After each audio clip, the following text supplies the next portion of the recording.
Buenas noches. Hoy en el New York Times se publica una carta de la Asociación de Psiquiatras, en fin, de profesionales de la salud mental en Estados Unidos, que puede tener consecuencias, y consecuencias importantes.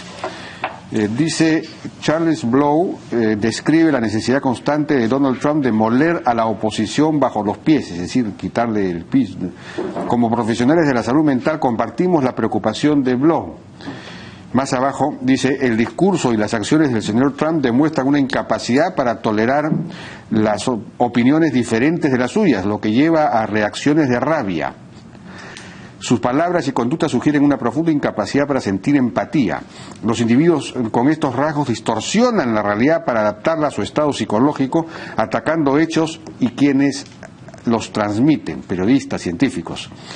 En un líder poderoso es probable que estos ataques aumenten, ya que su mito personal de grandeza parece ser confirmado por el poder, se entiende, ¿no? Creemos que la grave inestabilidad emocional indicada por el discurso y las acciones del señor Trump lo hace incapaz de servir con seguridad como presidente.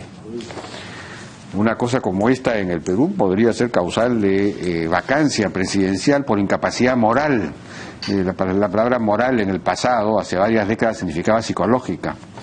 Bueno, no sé si esto podría eventualmente jugar un papel en alguna clase de impeachment, de acusación constitucional contra Donald Trump. Esta es una carta que sin duda va a ser usada. Rápidamente he recogido, me ha llegado una preocupación de agricultores, agroexportadores, por la gestión del ministro de Agricultura, José Manuel Hernández. Despidió hace cosa de una semana al jefe de INIA, al ingeniero Alberto Maurer, y según se dice lo hizo para meter a su gente o a la de su viceministra, que es de Alianza para el Progreso de Acuña. La idea, según me han explicado, es que el ministro está identificando los lugares en el sector que tienen plata. El INIA tiene plata porque va a tener un préstamo, ya tiene un préstamo de $180 millones del BID y del Banco Mundial. Y entonces quiere aprovechar para contratar un montón de gente. Maurer estaba desarrollando una política muy interesante de integración con el sector privado para ver sus necesidades de investigación. Esto ya entonces se cortaría. Y también querría despedir al jefe del SENASA. Y este jefe de SENASA parece que es una persona que está trabajando muy bien. Y el SENASA sí es un instituto absolutamente crítico, clave en las agroexportaciones. Si el SENASA no es serio, deja pasar contenedores, por ejemplo, con hortalizas, en fin, con productos de exportación que tengan alguna clase de problema, entonces esto afecta a todo el resto de las exportaciones. Es clave que el SENASA trabaje muy técnicamente, y sacar a este señor puede también para meter gente, porque resulta que el SENASA tiene un crédito del BID de $210 millones para reforzarlo, fortalecerlo. Preocupante realmente. Hay que decir que el señor Hernández fue puesto por Martín Vizcarra, es un hombre de Martín Vizcarra. Sería bueno que Martín Vizcarra le llame la atención, ¿no?, respecto a las decisiones que está tomando dentro del sector, que no son buenas para el sector, tal como se señala. Entonces ha llegado también unas cartas enviadas por un grupo de acreedores de la Junta de Acreedores de Alianza Lima. El principal es George Forsyth, que es el acreedor laboral, que tiene el 28%, casi 29% de las acreencias.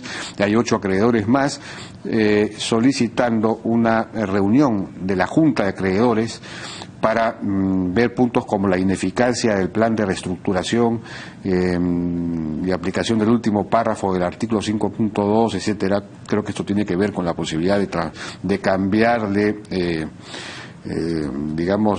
sistema societario, informe de la gestión comercial, año 2005, en fin, una serie de puntos están pidiendo, y también le han enviado una carta a Víctor Shiyama, jefe de la SUNAT, para hacerle ver que están solicitando esta junta de acreedores. Ojalá que esto se realice, que se produzcan cambios profundos. Ya es hora que estas instituciones se conviertan en sociedades anónimas. Hemos visto el desastre de Universitario de Deportes en la Copa Libertadores, el desastre de la selección sub-20 en el Campeonato Sudamericano reciente. Si no transformamos los clubes de raíz, que sean capaces de invertir en divisiones inferiores para generar buenos jugadores, el sistema no produce buenos jugadores y por eso estamos como estamos. Es hora de transformar los sistemas societarios en los clubes, convertirse en sociedades anónimas, que haya inversión privada, que digamos, cautele precisamente el rendimiento de esa inversión. Bueno, y hablando de inversión privada o pública o lo que fuese, estamos ahora con Roberto Abusada. Luego vamos a estar con Heriberto Benítez, que ha apelado hoy día a la decisión de pedir detención preventiva, y finalmente vamos a estar con José Enríquez Cardó, que es periodista y ex sodalite, porque el sodalicio ha publicado el informe que ha entregado además a la Fiscalía, que es un informe realmente descarnado acerca de las cosas que han ocurrido dentro de esa congregación. Bueno, Roberto, buenas noches, ¿qué tal? Buenas noches, Jaime, ¿cómo está? Bueno, la invitación obedece a una preocupación que ya veo que se está dando cada vez más crecientemente en varios medios, analistas y todo, que dicen que la economía va en realidad de mal en peor. Está el crecimiento,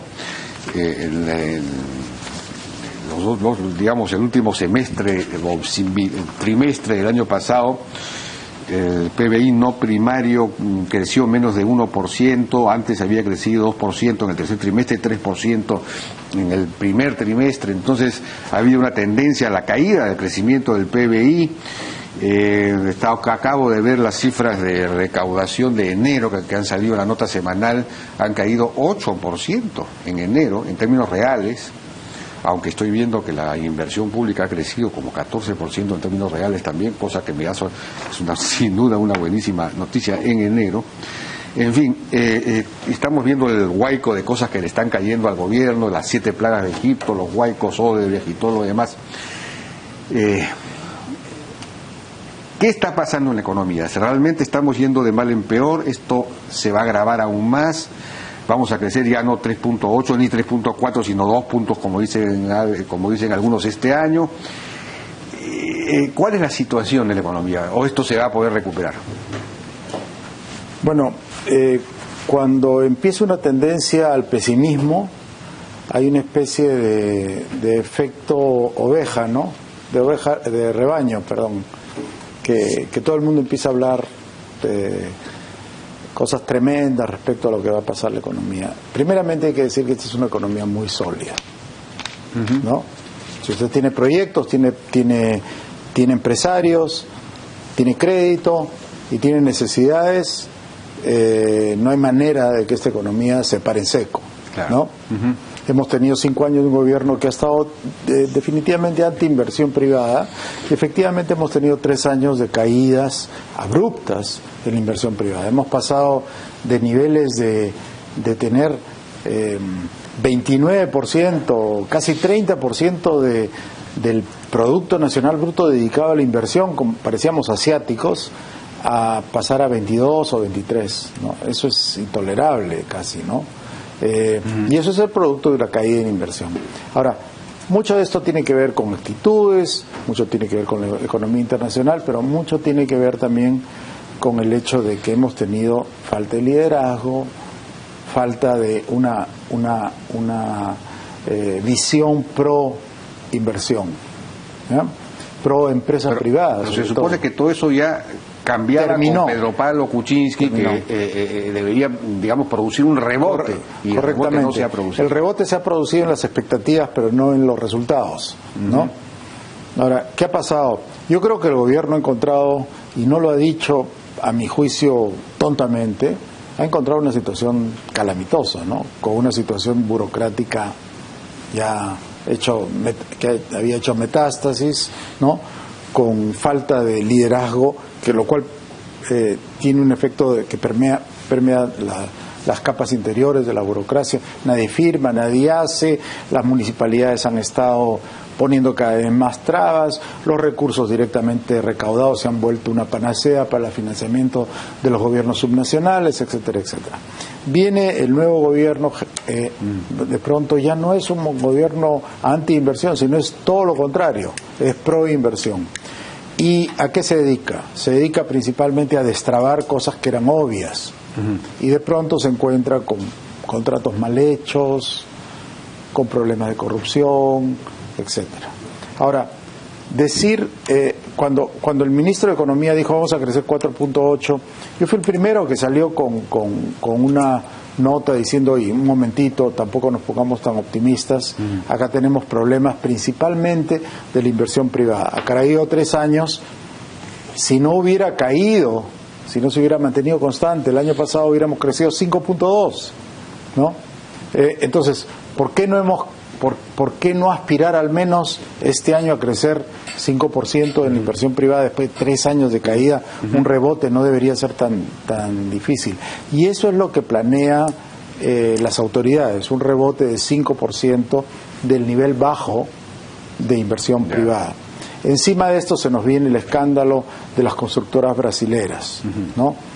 Y un impacto muy importante que es un proyecto clave, ¿no?, que se cancela, que representa quizás medio punto, 0.6 del PBI. Claro. Entonces, del 4.8 tenemos que restarle 0.6, nos queda 4.2, ¿no? Entonces, ¿qué hacer ahora, no? ¿Y qué está haciendo el gobierno? Pero hay, por ejemplo, antes que eso, hay quienes dicen, esto lo dice, por ejemplo, Alonso Segura, que ese ajuste fiscal que hizo el gobierno en octubre, más o menos, fue excesivo, no se dio cuenta que parte de ese déficit fiscal, 4 décimas de ese déficit fiscal en realidad era una regularización de impuesto a la renta o devolución de impuesto a la renta, no recuerdo bien exactamente. Segura está confundiendo las cosas. Primeramente, yo no le diría nada de caso a Segura. Segura ha sido un perrito faldero de Nadine. Bueno, pero eso no le resta su capacidad. Y lo que ha dicho, no, porque ha frenado proyectos y justamente ha conspirado contra la inflación, contra la inversión, ¿no? Entonces, eso lo descalifica, a mi juicio, como economista. Bueno, pero el argumento de que efectivamente... Ahora, veamos qué cosa planeó el gobierno y qué cosa salió. Planeó 3% y terminó en 2.7%. Entonces, sobreajuste. Pero venía el déficit creciendo, se proyectaba mucho más del 3%, ¿no? Entonces el ajuste era necesario. ¿Por qué? Porque uno no puede empezar un gobierno mintiéndole a todos los mercados mundiales. Y ha dicho 3%, no vamos a terminar en 3.5% porque nos pasaría lo que le ha pasado a México, Chile, Argentina, Colombia, que han sido rebajados en sus cualidades. Insisto, 4 décimas de ese déficit eran una devolución de IGB a las Bambas, entonces que era una cosa, digamos, única.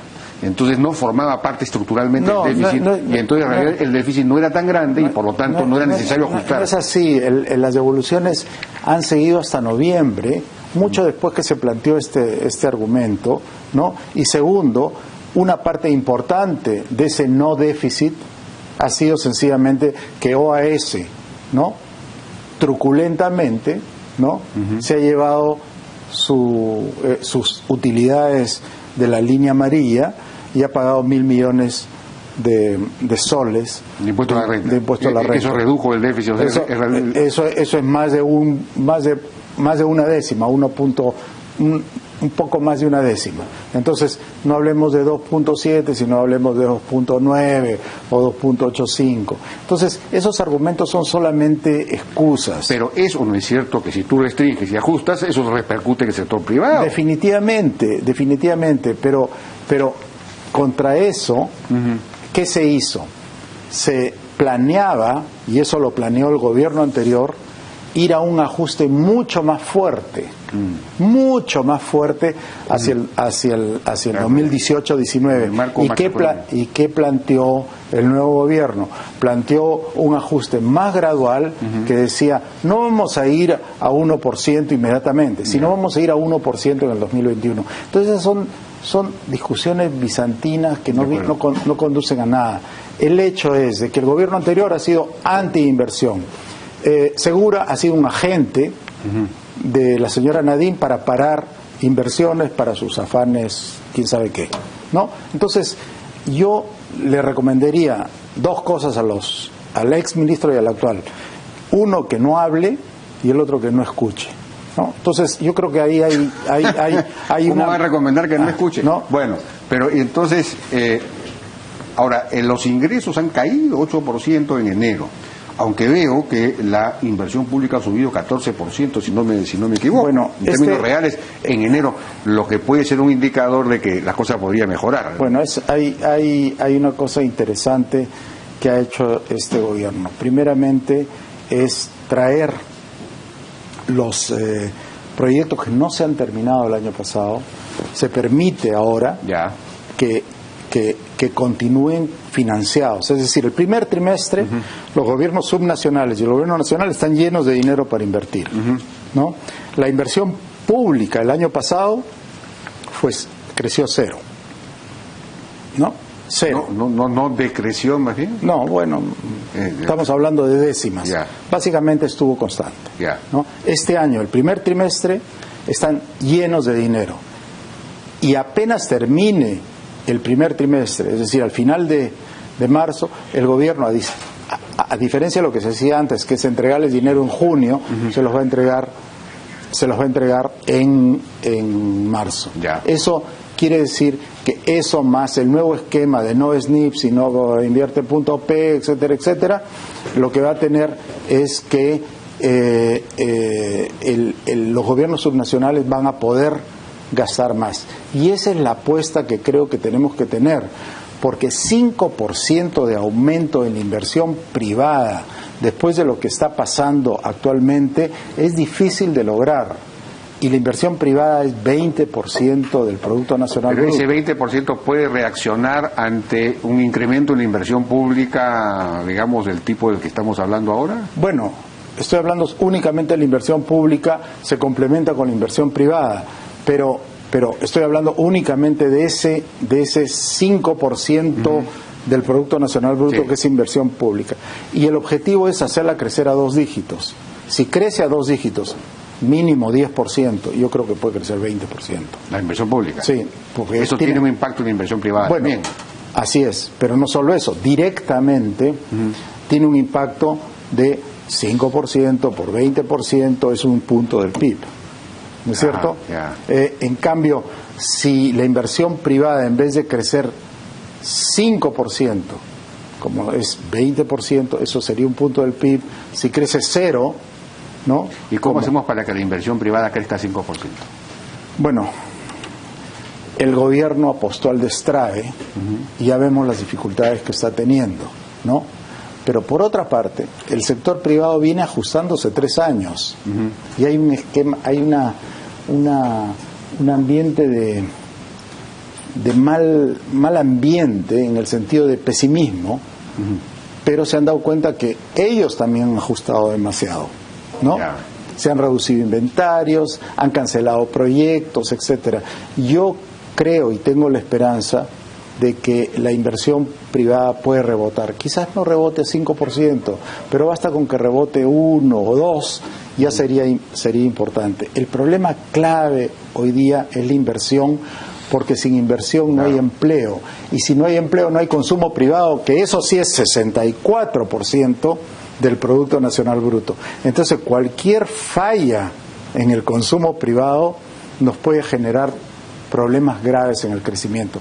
Yo creo que aquí ha empezado una especie de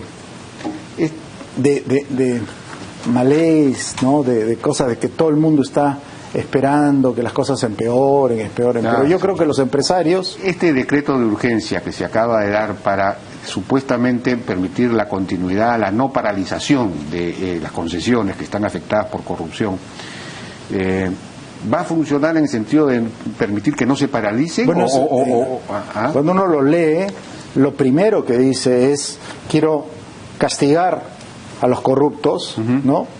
Restringirlos de una manera, me parece bastante drástica en el decreto, pero por otra parte no quiero parar los proyectos. Sí, pero la parte no quiero está digamos, ¿va a funcionar tal como está redactada?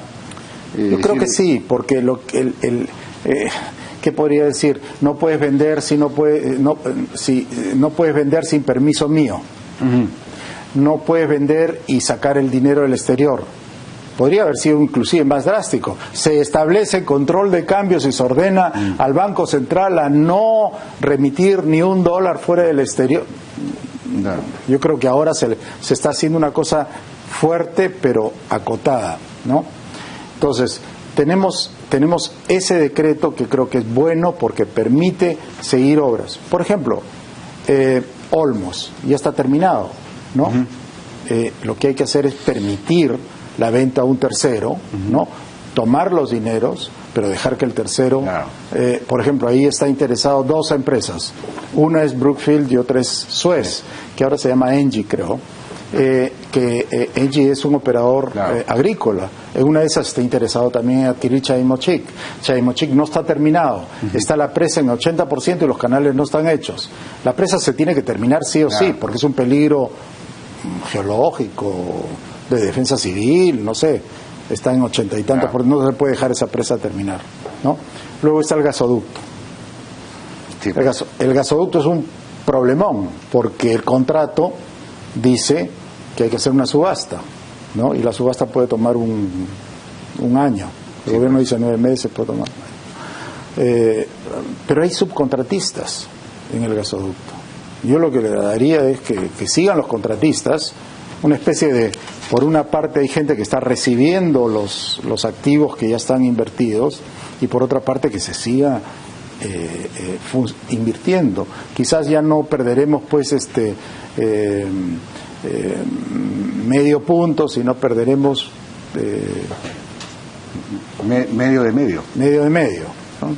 Entonces en realidad yo creo que el decreto defiende los intereses nacionales y se preocupa de lo fundamental, que hoy día es proteger el crecimiento, ¿no? Pero yo no sería tan pesimista. El Banco Central está proyectando 4%. El 4% es perfectamente lograble, pero depende de 2 cosas. Uno, que la inversión pública rebote de manera importante. De 0 pase a 2 dígitos. Claro. ¿No? Y eso depende de 2 cosas a su vez. Una, que ya se ha hecho, que es transferir recursos, y otra es que se gasten, y se gasten eficazmente, ¿no? Y por otro lado, terminar con este ambiente de pesimismo, ¿no? Porque el Poder Judicial va a marchar va a marchar seguro, pero siempre marcha más lento que lo que marcha nuestra indignación, claro, de ver de todo lo que está pasando, ¿no? Y nosotros quisiéramos ver las cárceles llenas de gente, ¿no? Sí, pues, efectivamente. Ahora, ya para ir terminando, es increíble que el Perú pueda darse el lujo de no sacar adelante, de tener paralizados grandes proyectos mineros, ¿no? Porque si en este momento entrar en operación, pues entrar en construcción, Tía María o Conga, o hay varios, Río Negro, Río Blanco, en fin, eso movería muchísimo la economía, ¿no es cierto? Este es un país minero y es un crimen lo que está pasando. Sí, pues. Ahora, hay una buena noticia, que los precios están mejorando, y mejorando de manera notable. Hoy día el cobre bajó un poquito, pero bajó a 2.74. Anglo American, que es la poseedora del proyecto Quellaveco, ya ha manifestado que con este precio en 2018 consideraría empezar el proyecto. Es un proyecto que tiene licencia social, que no tiene problemas, ¿no es cierto? 2018, su madre. Bueno, ya no, mejor es 2018. Perdón, Jaime, estamos a 10 meses del 2018, sí, nada más. Y una vez que empieza un proyecto, los beneficios se ven inmediatamente, porque la etapa constructiva de los proyectos es una etapa quizás hasta más dinamizadora que cuando se terminan. El famoso... y luego tenemos Tía María. Yo he notado una diferencia notable en el manejo del problema de Tía María en los últimos meses. ¿Cómo así? He visto un cambio en la administración de quien maneja estos temas en Southern, que dicho sea paso ha tenido un pésimo comportamiento en el manejo de este conflicto, ¿no? Y luego hay otros proyectos. Se acaba de inaugurar un proyecto mediano importante, nadie le ha hecho ningún caso, que está en Bomayo, en Arequipa, y empezó a producir. Son 200.000 onzas de oro equivalente. Hay otros proyectos más chicos, y creo que el gobierno se da cuenta de que lo que tú acabas de decir, que sin proyectos mineros en un país minero, la industria metalmecánica, el transporte, el turismo... El otro día Jaime Antesana decía acá que ha estado en la zona de Huancabamba, en Piura, etcétera, y que está cambiando el clima en el sentido de ser cada vez más favorable a la inversión de Río Blanco, de Majás, que es un proyecto que no se puede hacer por resistencia, sobre todo de los sectores vinculados al narcotráfico, etcétera, que están ahí, ¿no? Que es una zona donde hay narcotráfico, pero hay amapola, hay tala ilegal, ¿no? Y nadie que está en ese mundo quiere una empresa formal ahí, ¿no? Pero quizás sí puede haber progresos, y esa es una empresa que está en manos de una empresa china.